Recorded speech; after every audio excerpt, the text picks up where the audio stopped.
Inspiring Humans. Hi there, friends. Welcome to a new edition of Inspiring Humans. This time, I'll be talking about Kong Zenlan, or better known as Mama Kong. Kong Zenlan was born in 1951 in China, but everybody in her town calls her Mama Kong. Since the 1970s, Kong opened her homes to orphans handicapped children in Shanxi, one of the most polluted regions in the world.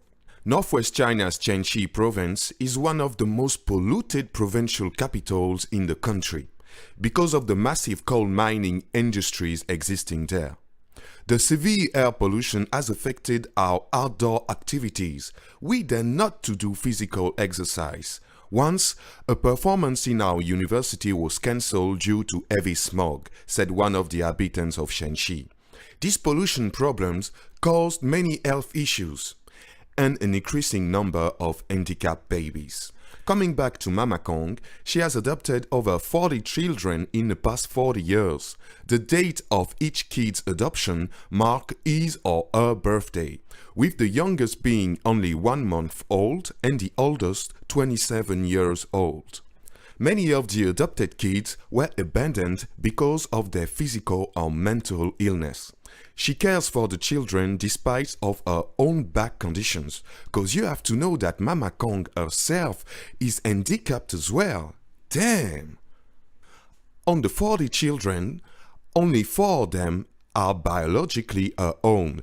The rest she took in as babies when they were abandoned by their birth parents. I found this one on the side of the road, Mama Kong recalled. Just left there. How could I do nothing? According to Chinese law, a person with disability cannot adopt more than 3 abandoned children. Local officials have been trying to get Kong to send the children to a welfare center, but she says she's become very attached to them. Because of the illegal nature of these adoptions, she cannot receive adoption subsidies from the government. Mama Kong say, "At first, when I was claiming for these children's right, the government's official would send me off. They would insult me. For more than 20 years, the authorities tried to intimidate me, to make me give up. I've been physically assaulted multiple times, but I've never given up, and now they don't dare to trouble me anymore." In the late 1970s, the Chinese government introduced a number of measures to reduce the country's birth rate and slow the population growth. The most important of these new measures was the one-child policy, which decreed that couples in China could only have 1 child. During this period, there was an increased number of abandoned children, but there was no orphanage. It was at that time that Mama Kong began to adopt abandoned and handicapped orphans. Pollution, plus the one-child policy, now we clearly see the roots of this problem. The lack of medical care and children's poor health made mortality rate quite high. Since the age of 24, Kong and her husband, Fan Bu-chang, have been engaged in this charitable activity.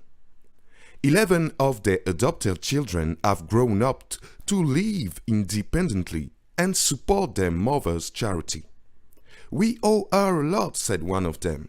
"Without her, we could not have grown up and live a healthy life."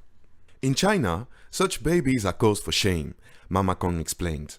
So their parents would rather do away with them and pretend they didn't exist than have to explain to society why their child was defective.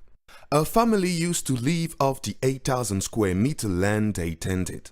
The government confiscated that though, says Mama Kong. Her land was taken because by raising more than 30 children, she was found to have violated the birth control law. But that didn't faze her.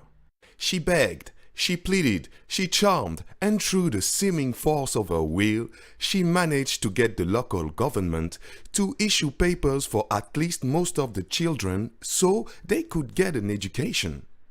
What an amazing woman Kong Zenlan is! Throughout her life, despite all types of persecution, she kept on fighting for what she believed in. Her inspiring human nature could not bear to let the life of these children be wasted away. cause every life is important and more precious than anything. I believe that this kind of attitude is the true strength of the humankind. Next up, I'll be doing Alfred Hermann Fried, a German peace philosopher who's written many books about a peaceful organization of society. He won the Nobel Peace Prize in 1911. Hope this video pleased you. Don't hesitate to share, like and subscribe if you like the concept. See you soon, friends. Inspiring humans.